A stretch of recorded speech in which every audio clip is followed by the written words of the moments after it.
This is Bob, Jen, and their 15-year-old daughter, Skye. And this is Vine Ray Farms. Bob and Jen grow a variety of crops on their 80-acre property, but the magic happens right here on a small 1-acre plot near the barn where they take a trip back in time and farm the land exclusively by horsepower. What does this horsepower look like? It comes in the form of 3 gigantic draft horses that pull implements that do the job of almost any gas-powered machine. Horses can perform a variety of tasks on the farm. They can pull diskers, scrapers, corn cultivators, carts, and much more. This is the barn where the horses live, and that's Bob. Looks like he brought out a horse.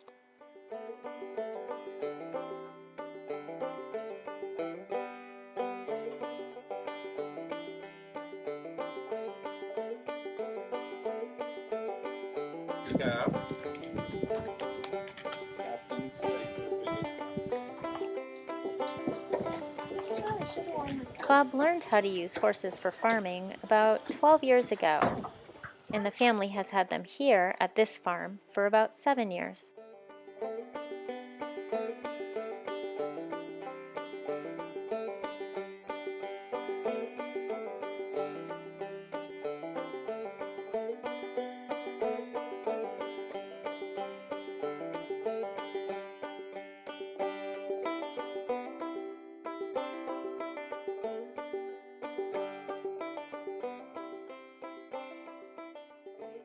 So who is this? So this is Cap. He's our youngest horse. He's just turned 7, and he is actually Amish. He came to us from Iowa and was an Amish horse. He's a real good worker, and he's still young. That's pretty young for a draft horse, but he's a good solid horse. And he's been here for about 3 years now, I think. Yeah. So he's by far our biggest horse. He's huge. So before the horses work, we need to groom them. That means we need to brush them to get off the dirt and the dust. This is Dan, one of our horses, and he's a little bit smaller than Cap, and he's also Amish. He's quite a bit older though. I think he's around 15 right now. There are many breeds of draft horses, and I was wondering why they chose Belgians. They have a really good temperament, and they were originally bred. They're a little bit smaller than the other draft horses. They were made to pull different implements in orchards in Belgium, and then they came over to America, and so they work really well as farm horses.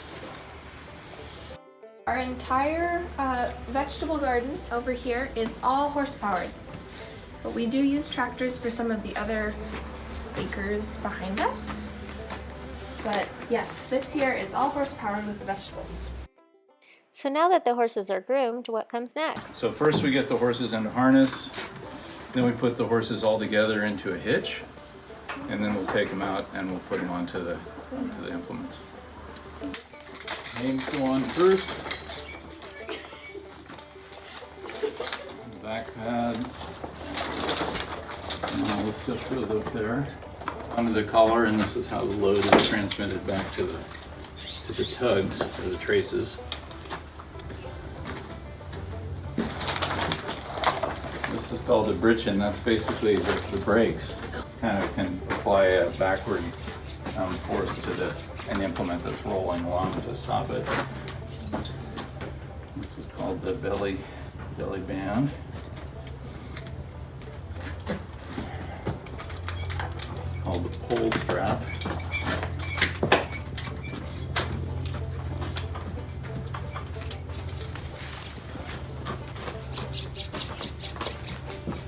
This is the crooper. This kind of goes under the tail and holds everything in place. Saddles, some saddles have croopers on them too, like Western saddles. And these are called the quarter straps.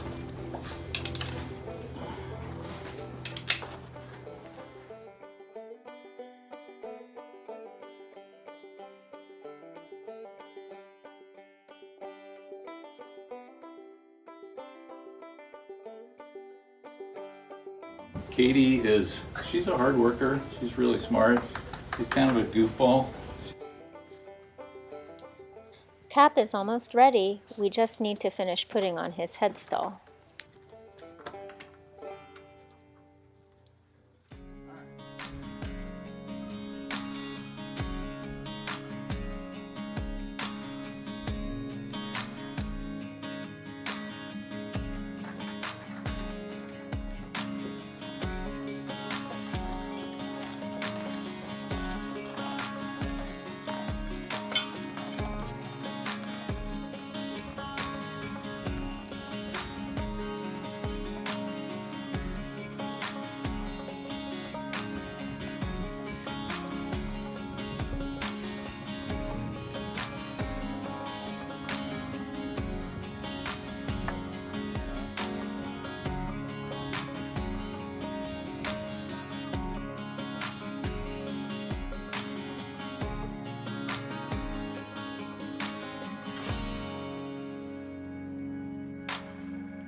Okay.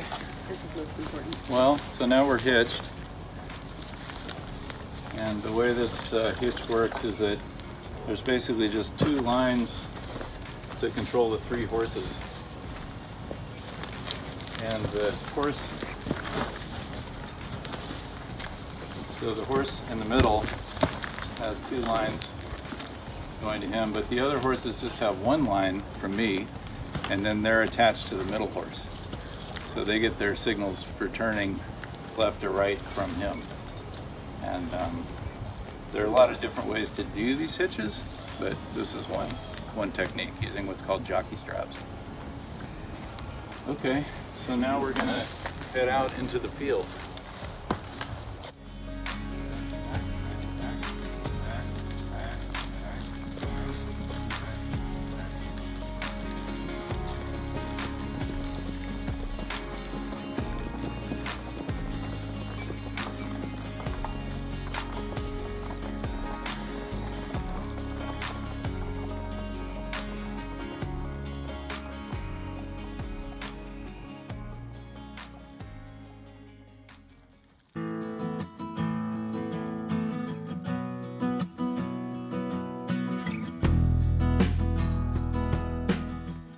Bob explained to me that this is a 3-abreast hitch, which is a pretty useful and popular hitch. It provides a lot of power. It is wider, but not too difficult to go around turns.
Get out and do this about once a week.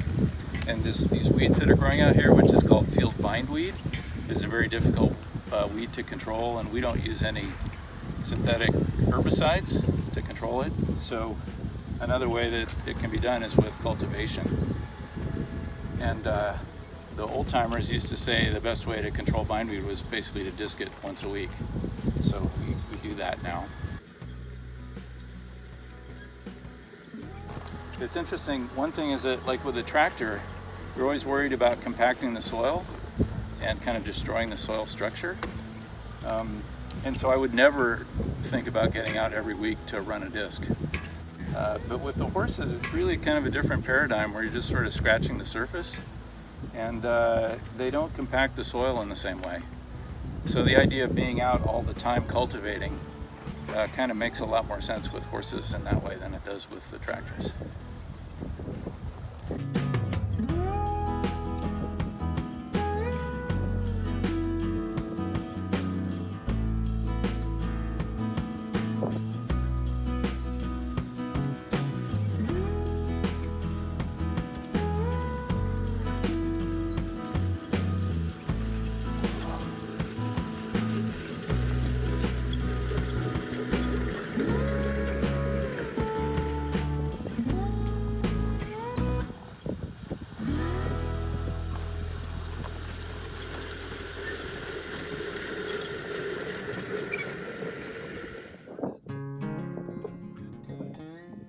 Bob is saying that disking is hard work and great exercise for the horses too.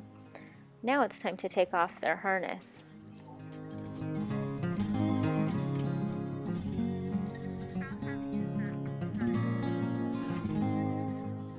Each harness weighs about 80 pounds, so it's hard work for Bob too.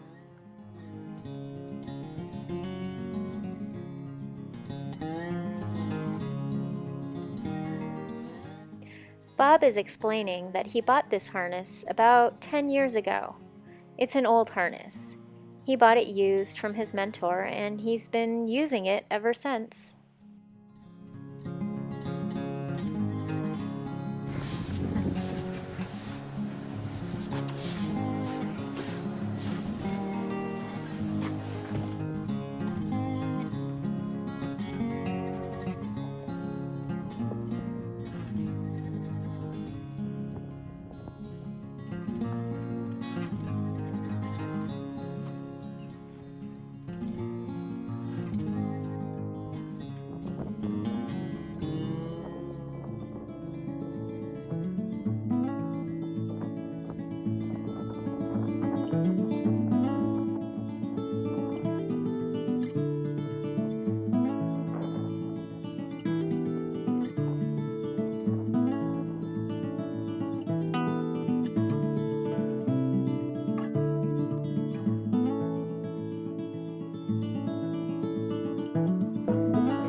Thanks for watching the video. I hope you're all well. We'll see you next time. All social distancing guidelines were followed in the making of this video.